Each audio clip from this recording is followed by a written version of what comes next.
What's going on, guys? I'm back with another show. Back-to-back shows, by the way. Did one yesterday on DK Metcalf, and now I'm doing another one.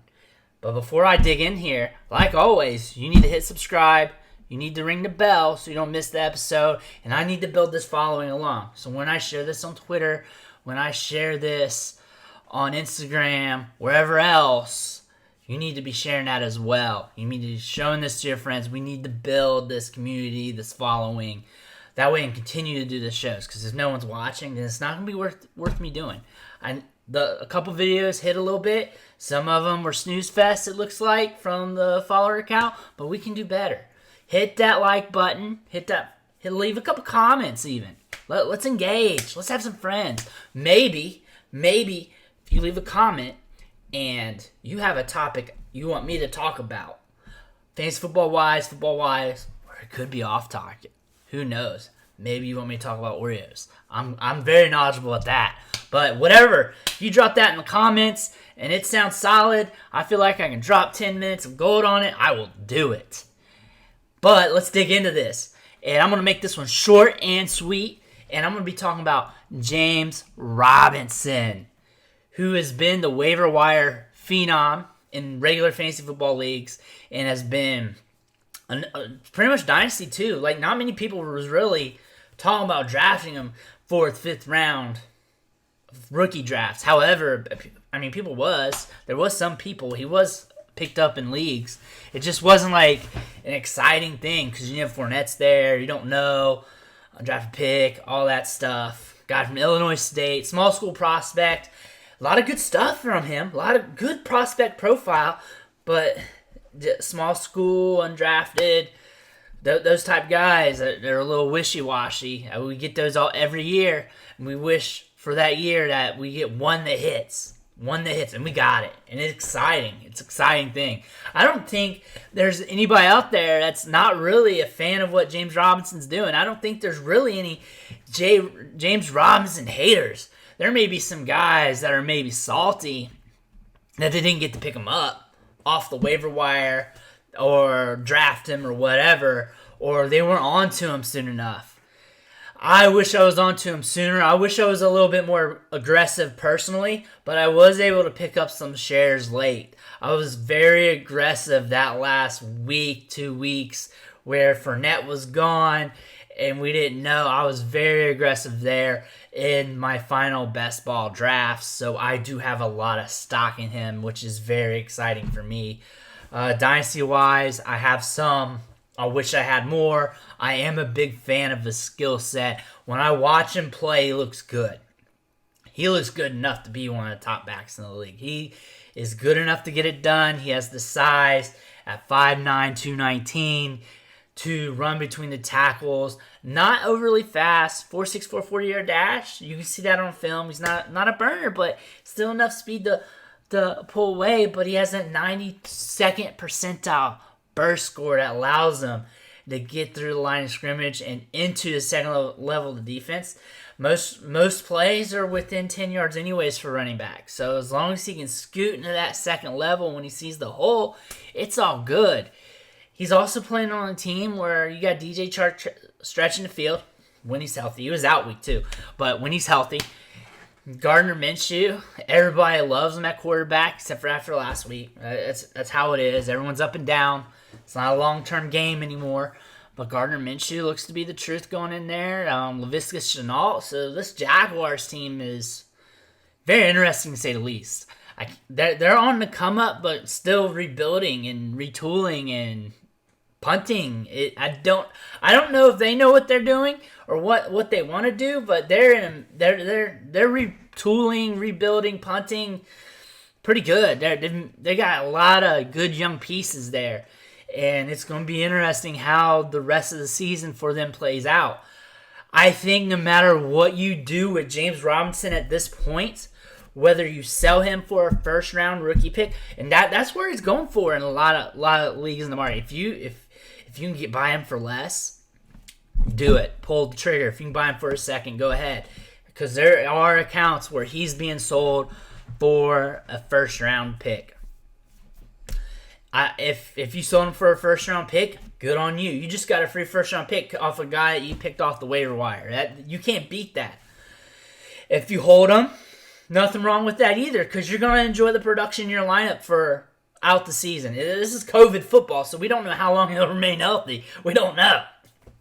For all I know, he can fall down week 4 and hurt himself week 5, whatever, and hurt himself in the bye week. This is craziness this year. But you got production. That says something. Production is value. Whether it's long-term, short-term, whatever, it is value as long as it helps you win. If you're buying them, it's a good risk to take. He's on the cheap. I mean, the Jaguars could draft another back tomorrow. They could draft Travis Etienne and have that speed. The one thing he doesn't have is that long speed. They may be wanting that. They may be wishing they had that long speed after the season, and they may pull the trigger on a guy like Travis Etienne. They might be smart enough to realize, hey, this is a rebuilding franchise. We don't need the drafted running back right now. We have James Robinson here. He's been toting the rock. He was very solid during his rookie season. He's only getting better. How about we stockpile at other positions and think about the running back position later? That's the smart thing to do. However, when you get in the draft and you got a guy that you like and he falls a little bit and you're right there, you can just move up by giving next year 6th and getting him. You never know what's going to happen. They don't have much capital invested in him. May not be a long-term asset here for them or us. But he does have the talent to be so. Is it worth the risk? We'll find out. I'm just being objective here. I like the guy. I'm rooting for him. I want him to be in the league for as long as possible. I think from all regards, he has the talent to play as the Jaguars lead back for multiple seasons. He's shown that in these 2 weeks. He is proving himself as one of the best running backs in this rookie class. And it's a talented rookie class, and he looks damn good. We got to hold him to a little higher level than just some slouch that's been producing off the waiver wire. This is a good player. This is a very good prospect. And James Robinson, I think, is here to stay. It just depends on what the Jaguars want to do. There's just going to be a lot of options that's going to be thrown their way because they're picking up capital. They're not going to be a playoff contender, unfortunately for them, but it's the truth. And they're going to have them high picks. Those top picks in the second round, usually there's a good running back there. That top pick in the third round, a lot of other positions are getting picked apart, but usually there's a good running back there. You got to think about those situations. Free agency, what they want as a team, what they feel like philosophically, how they want to build their team. We just don't know. Investing a first-round rookie pick, I mean, it's a steep price tag, but you're getting production right now. So as long as he remains healthy, you're going to get production. There's a good chance you'll get it next year. And then, so after that, it just depends if he continues to play well, which is a pretty good possibility. He's playing well now. I know it's only a 2-week sample size.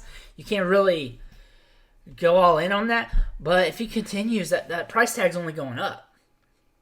He's a young player, 22 years old.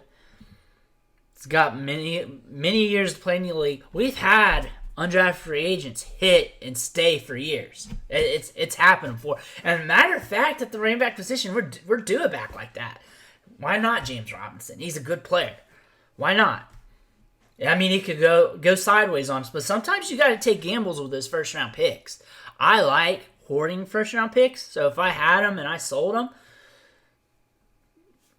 that's probably a situation I would probably do in some of the leagues, but also I'm not against holding them either. It really depends on where I think the pick's at, how my team is. If I'm a rebuilding team or a middle-of-the-road team, and there's some players I really want. Jamar Chase, Rashad Bateman, Najee Harris is pretty nice.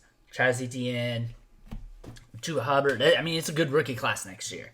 The Alabama receivers, It's stacked at receiver again next year. You could use one of those picks from them. A guy who's being drafted in the first round, upper part of the second round, good specs, good college production, and you feel a little safer for the long term. James Robinson's value going forward, 2021 season, 2022 season, is a little bit of mystery box. He could be playing well, and they still bring somebody in. That's just a part of it. They can switch coaches, and they bring somebody in. That's just how the cookie crumbles here. I feel like he's going to be a player that will have to fight competition throughout his career, unfortunately, but I think he's good enough to fend it off too. Like, as long as they don't draft a stud running back or pick up a stud running back off waivers, which usually...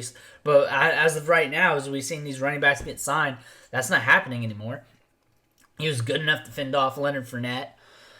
He's already done that. He's got a proven track record. 120 total yards in week 2, 90 total yards in week 1. The math there checks out. He's productive out of the gates. The game script in week 2... The